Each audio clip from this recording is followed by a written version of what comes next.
Hi there, this is UK Physio Paul Gough here. Is the very best advice that I can give you for the management of your whiplash injury. The very first thing that you need to understand is what's actually happened. Whiplash is a term that is used so commonly and so loosely that it gets applied to a lot of injuries, and sometimes rightly so, but that leads to sometimes confusion as to what's actually happened. And I find that when patients come in to see me, the first thing that they want to know is what actually is whiplash. Well, quite simply, it's a muscle that's tightened up. Think of a muscle in your neck or in your back or in your shoulders. When you've been in a car crash or you fell or you've slipped, and by the way, you don't have to have been in a car crash to be classified as a whiplash injury. Whiplash is a really loose term for a muscle that's tightened up. Okay, your neck has been damaged.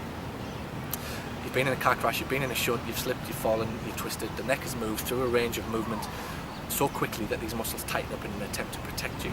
Okay, so now what you have is a muscle that is really stiff and is really tight, which has happened because of this accident and this trauma.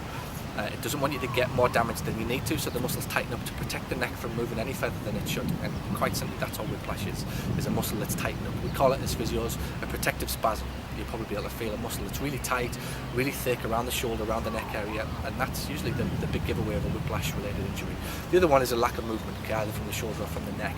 But be careful not to think that it's only from the neck that you get a whiplash injury or the symptoms associated with it. It definitely isn't. You can get it more often than not. I find it's from the shoulders. What you can do is choose a physio that is really hands-on. I find that whiplash-related injuries and the spasm, this tension that you get as a result of it, and the lack of movement, responds fantastically well to hands-on treatment. Okay, we have a rule at my practice: we use 80-20. 80% of our treatment sessions are hands-on. So if somebody comes in for treatment for a whiplash injury, we will guarantee that there's 80% hands-on massage therapy. And what we find is over a period of usually 4, 5, 6 weeks, and that's probably how long it's going to take to get a whiplash injury under control. We use soft tissue massage and really deep tissue massage. We can get, not always, but sometimes even in the first treatment session, an immediate reduction in the symptoms. We follow that up with stretching exercises and postural advice, and things that you can do at home is try not to let the neck or the shoulders stiffen up. Okay, try and keep this neck moving, try and keep the arms moving. Whiplash wants you to stop, but you've got to go against that. Even though it'll be painful, it'll be a little bit uncomfortable.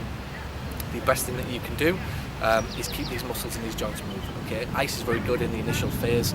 If you've just done the injury, then ice is going to help you no end. Okay, as we move into the probably second, third, fourth, fifth week of the injury, heat is going to come in very handy to get a little bit of heat, a little bit of relief to these muscles. Okay, so use ice immediately, and as the injury, if it's a little bit older, use heat, but try not to let this muscle stiffen up. That's not to say that you go out and use it vigorously and you use it too much, because it'll kick you back. Okay, so be sensible.